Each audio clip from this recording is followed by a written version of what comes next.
Bonjour à tous, bienvenue donc pour ce casse-croûte juridique. Alors, sur cette thématique, pourquoi la négociation et la renégociation de vos contrats en période de crise? Parce que cette année, vous le savez, on ne vous l'apprend pas, la crise sanitaire a frappé durement alors les commerces bien sûr, mais pas que, et a peut-être mis en exergue le fait qu'on avait potentiellement, au cours de la vie du contrat, au cours de son exécution, des événements qu'on ne pouvait pas toujours prévoir lors de sa négociation, lors de sa conclusion. Sur cette thématique, ce qu'on vous propose, c'est d'aller peut-être crescendo, je dirais.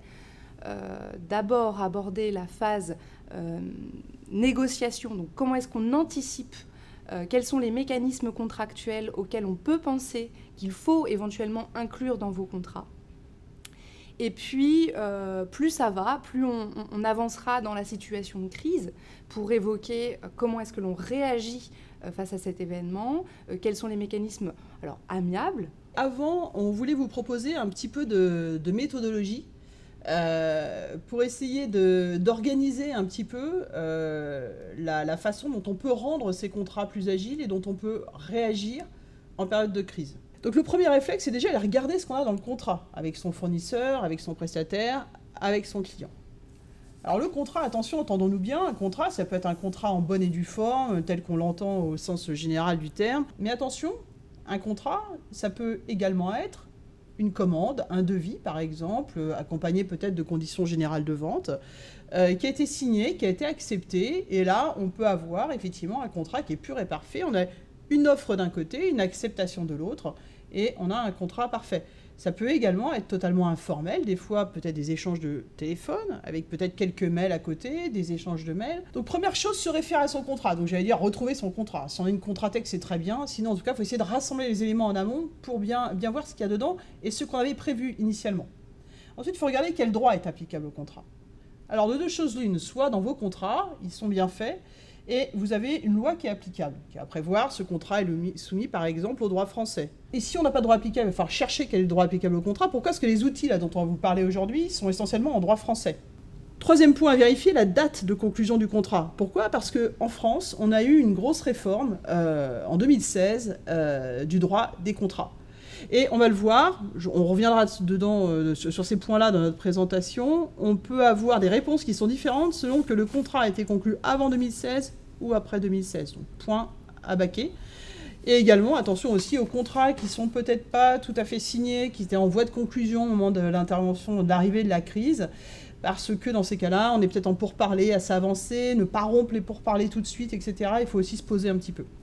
Dernier point quand même à vérifier qui est important, c'est l'interdépendance des contrats. On peut avoir des contrats où on se dit tiens, je vais agir sur ce contrat-là, mais ça peut avoir des répercussions sur un contrat qui est interdépendant ou qui dépend de ce contrat. L'exemple type, c'est les contrats cadres, contrats d'application, mais on peut également avoir ce type d'interdépendance dans des contrats de location financière avec le contrat principal. Donc se poser la question de son objectif et ensuite regarder les moyens. Donc on l'a dit, le contrat, on a bien baqué selon les différents points qu'on avait vus, on va regarder les clauses. Et également, attention également au contexte réglementaire, au contexte légal qui s'applique à ce contrat et à votre situation. Et à partir de ça, on va rassembler tout ça, réfléchir et définir sa stratégie et pouvoir agir. Alors, la plupart des procédures que je vais aborder et que vous voyez déjà pour la médiation, la conciliation, etc., peuvent être des procédures qui se déclenchent une fois déjà dans le cadre judiciaire, c'est-à-dire que le co-contractant ou vous-même peut avoir porté le premier coup en assignant l'autre, mais ce sont aussi des procédures qui peuvent être totalement amiables et conventionnelles, c'est-à-dire qu'on n'a pas du tout saisi le juge du conflit au préalable, et c'est précisément pour éviter cette issue judiciaire. La procédure de conciliation en particulier a vu ses effets considérablement renforcés pendant la crise sanitaire. Certes, elle a été prise à l'occasion du premier confinement par une ordonnance du 20 mai 2020, mais ses effets sont potentiellement prolongés jusqu'au 31 décembre 2021. Cette ordonnance Covid a prévu que dès lors que le créancier a été appelé dans le cadre d'une conciliation, soit que ce créancier ne veut pas venir, soit qu'il n'a pas apporté de réponse, eh bien, le débiteur peut saisir le juge pour lui demander des délais de grâce, mais cette fois-ci, alors même que ce créancier-là ou ce co-contractant ne vous aura pas mis en demeure de vous exécuter ou de le payer, ni ne vous aura par ailleurs assigné. On peut véritablement le contraindre à venir à la table de négociation parce qu'on pourra saisir le juge si on a un créancier ou un co-contractant qui est récalcitrant, en lui demandant d'interdire ou d'interrompre toute procédure d'exécution, une saisie sur vos comptes ou sur vos biens mobiliers ou immobiliers qui seraient pratiqués ou en cours. On peut également lui demander le report ou l'échelonnement des sommes qui lui seraient dues alors, pendant toute l'exécution, le déroulé de la conciliation. Et enfin, demander à ce juge d'interrompre ou d'interdire toute action en paiement ou en résolution du contrat. Le créancier ou le co-contractant voit très vite l'intérêt qu'il a à venir dans le cadre de la conciliation parce qu'il voit qu'il peut potentiellement être très, très atteint par tout un système de paralysie et d'interdiction. Et comme le disait Isabelle, effectivement, on a toujours plus à gagner à aller dans une procédure amiable, d'autant plus lorsqu'elle est efficace, qu'à aller choisir la voie judiciaire. La force majeure, elle a 3 caractéristiques. Tout d'abord, elle est extérieure, c'est le fait d'un tiers.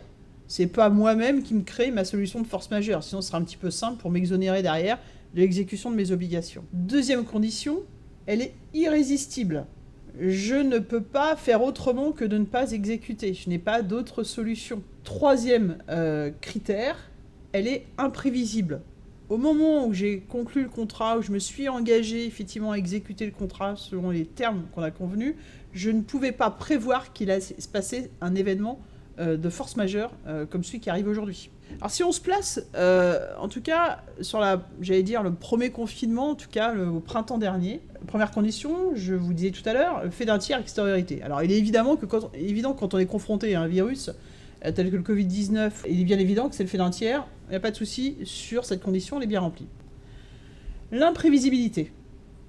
Ça se discute parce que, au niveau du virus notamment, on a eu un certain nombre déjà de jurisprudences sur le sujet qui ont tout refusé en fait ce caractère d'imprévisibilité des virus en disant que globalement il pouvait y avoir des phénomènes épidémiques et des virus qui se promènent dans le monde et qu'on ne peut pas totalement écarter effectivement le fait qu'il puisse arriver. Là encore, est-ce qu'un virus est irrésistible et m'empêche d'accomplir et d'exécuter mes obligations ? C'est loin d'être évident.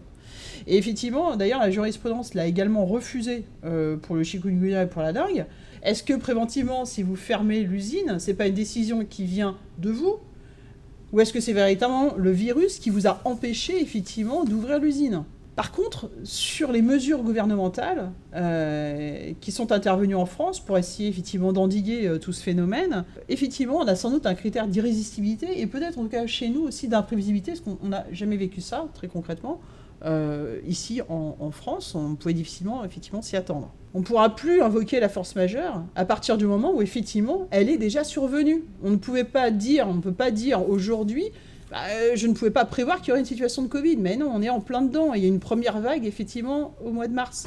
En tout cas, lorsqu'on veut l'invoquer, il faut toujours la documenter et se préparer à devoir derrière la justifier très concrètement. En termes de conclusion, peut-être, si on doit tirer des leçons de tout cela, on voudrait prioriser en fait 4 choses. Tout d'abord, il est important aujourd'hui, ou peut-être dès que possible en tout cas, d'essayer de définir ses points de risque en cas de crise. Ensuite, à partir de là, pouvoir auditer et revoir ses contrats et voir effectivement si ces risques identifiés ils sont bien traités. Donc lorsque la crise est là, effectivement, pouvoir, vous l'avez compris, réagir très vite auprès de ses co-contractants pour essayer en amont peut-être de renégocier, de réadapter et être assez agile pour permettre de continuer la relation, le contrat et puis d'assurer son activité. Peut-être s'adresser à des tiers de manière rapide et urgente si c'est possible, dans les limites que vous avez exposé Maud tout à l'heure, pour essayer de trouver des solutions. Donc j'allais dire, il est très urgent pour vous aujourd'hui de vous reposer toutes ces questions